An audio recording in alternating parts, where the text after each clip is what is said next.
Good morning. Good morning, everybody. Yes. Well, today I have to go to work. Uh, I know you're getting tired of hearing that, but I have a painting for somebody's birthday that I need to get done. All right. So, anyways, I don't know what it is. I'd rather be doing a lot of this uh, Bible interpretations and stuff like that. But I got to survive as well as you know doing this. I've been finding it in some little scriptures about how to keep busy once you make it over onto the other side. I don't think you have to worry about falling off into some kind of pit or anything like that. Most of all the scriptures have been pretty well. They're shy on what happens because I guess you just have to live through this, but we haven't read everything yet. But it sounds like no matter what, no man, no this, no that, no monster, no nothing can ever take the separation or make us separate again. This is something that's it's for the rest of our lives, whatever that is. All right, so I was just over here listening to Phenomenal Travel, and what he does is Phenomenon, and he's an Indian fella, and he goes about trying to connect the ancient sites of India. And, of course, they're like 3,000 and 4,000 years old. That's what they're saying. They're pretty good shape. I couldn't tell you how old something could be or what something is. But I do have a good idea about their religion because it's goes along the same line as ours. They're just like we say, it's a little different. Like perhaps the idea of this Krishna being blue, all right, and everybody else being normal color, whatever that color would be. But blue is a little out there. But it would show that it's a spiritual situation. He's running around with all these other people, and even Jesus is a spiritual thing. It's not a fleshy thing. No matter how much you want to argue with me or God about that, but this would be a blue situation too because it's spiritual side of us. It's the higher side. It's the delta. That's where you get your blues and purples and things like that from, and that's why they're these different colors. And so their religion has just as much going for it as ours, or if I would say ours, the Judeo-Christian business, where we actually, believe too that this guy lived, and this is where he lived here, and this is where he took a shit and stuff like that. It's not like that. It is a spiritual book, and everyone keeps reading it and taking everything quite literally. And one of the things that I have with him when he talks about these things is the VIMANAS. All right, there's this looking for VIMANAS all over the place, which is a spaceship.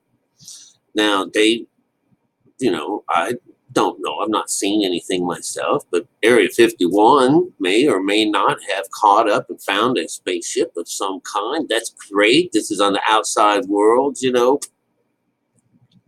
I'm not going to say they did or didn't. I don't care. But when it comes down to flight and religion, remember, religion has its story to tell on the outside. But, it's using names and real places on Earth, for directionals that going to the north or to the south. You'll find that has to do with our works and how we travel, how we go about chomping on God's words, right? And that we found out yesterday in the stories that that's the first thing that they use that's the first thing you have to do is do your works. And if you were to put that story on and listen to it as it runs on and on and on and on, it shows you that you can't get past your works. You can't skip your works. You have to do your works, just like in our Bible, it says you have to do your works, which means that they're coming to the world just as vacant with God as we are and taught their religion. And so you would see that, all right, so it's symbolic. When we talk about, when we we're looking like Inky and all these guys. They're coming from heaven to earth, and this is where their information came from, up there to down here. And of course, all these places have to be UFO landing spots for the gods to come down here. We need to grow up sometime. I would love to think that, oh, well, I'm wrong, but I'd like to live long enough to actually see one of these, Vermanas and things, the spaceships with gods in them come down. I would love to see that. But then, I actually, with the knowledge that we share here in religion, is that there's just one God. There's just the male and female energy. That's it. There isn't a whole slew of them. There ain't millions of them. There's just those two, those things, that energy of male and female energy. And that's all over the world. It's inside of us. It's outside of us. It's everywhere. And it's just a God, just male and female. There's not thousands of them out there. There's just this one energy that's representing two, and it's called God. All right. Now, or the source, who knows what it's called? I'll have to go and look that up. Put all the names together and make one word. But the word God is basically good. And the idea, but good is not really a good example of what God is, because God is Elohim. God is electrical. God is an ethereal. It is a spirit as well. So when gods are mentioned and shown and stuff like that, it's spiritual situation. It is not a physical one. So you just have to throw all that, the word made flesh and business like that, that's just making so you can understand it, but I think the flesh right out. All right.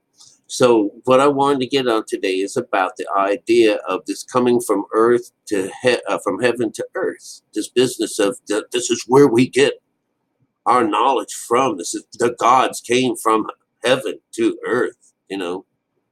First off, in our Bibles, God does not set up his home on earth. Every time that something is said about, you build me a home, build me a place, he doesn't build in places that humans dwell in, or build that humans make with their own hands and stuff like that. We found out that this tabernacle, this place of dwelling that we have to build, is our head, because we came into this world without Jesus, without God, without Krishna, without Buddha. And these have become quests for the individuals and the spirit within them. That spirit is the part of us that goes and talks to God for us, or we send him on a message. And that little messenger there is about this Vimana. It's about flight. It's about going someplace, traveling between heaven and earth. And this represents, the Kundalini system of our body. It's the only place. And we just have it mixed up with wings, and the stories go about this, about a flight. Our little guy down here is an angel, maybe, and it's got wings to make it fly. Well, electricity doesn't need any wings, doesn't need anything like that. But these Vimanas that they're talking about are also people. This is not people, but it's the Kundalini system. It's this in the midst of us. This is what we use to leave Earth, and that's what we come back down to Earth with. So this is the Vimanas.